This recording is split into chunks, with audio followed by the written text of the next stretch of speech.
내란 수사를 대하는 검찰의 태도가 석연치 않습니다. 내란을 축소, 은폐, 왜곡하려는 것 아니냐는 의심을 살 행동을 하고 있습니다. 비화폰 수사를 방해하는 것이 대표적입니다. 12.3 내란의 핵심 인물들은 경호처가 지급한 비화폰을 사용했습니다.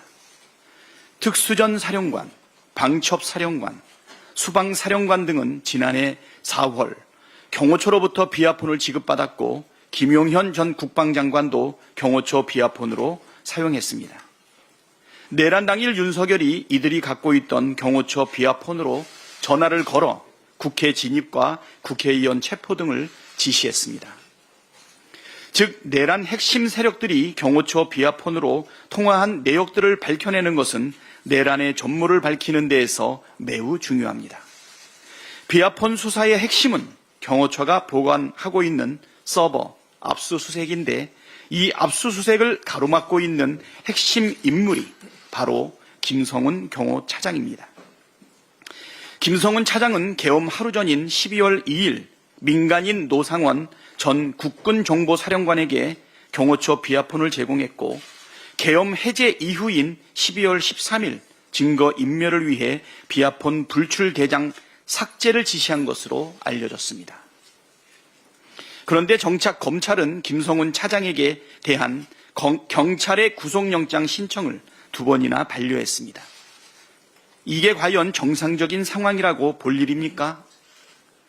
검찰이 내란 사건 축소, 은폐하려는 의도가 아니라면 김성훈 차장 구속영장 신청을 2번이나 반려할 이유가 없지 않겠습니까? 검찰은 경호처 비화폰의 존재를 알고 있었습니다. 김용현 전 장관이 검찰에 출석하기 전에 이진동 대검 차장은 김용현 전 장관의 경호처 비화폰으로 전화를 걸어 통화한 사실이 드러났습니다. 단순히 출석을 설득하려는 것이었다는 이진동 대검 차장의 해명은 매우 궁색합니다. 더구나 검찰이 김용현 장관과 통화한 경호처 비화폰은 애초 김용현에게 지급된 폰이 아니라 노상원 전 정보사령관에게 지급된 비화폰이었습니다. 검찰이 진실을 감추고 있다는 의심을 할 수밖에 없는 상황입니다. 거듭 경고하지만 검찰은 내란 사건을 축소, 은폐, 왜곡하려는 그 어떤 시도도 중단하기를 바랍니다.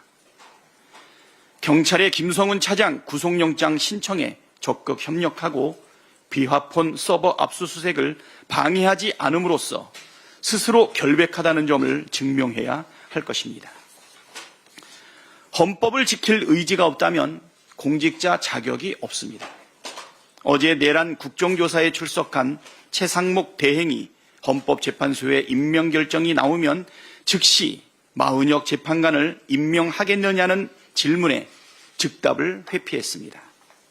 헌재의 결정을 존중하는데 결정 전에 예단해서 말하는 게 부적절하다는 게 무슨 뜻입니까? 헌법재판소 결정을 따르지 않을 수도 있다는 뜻입니까?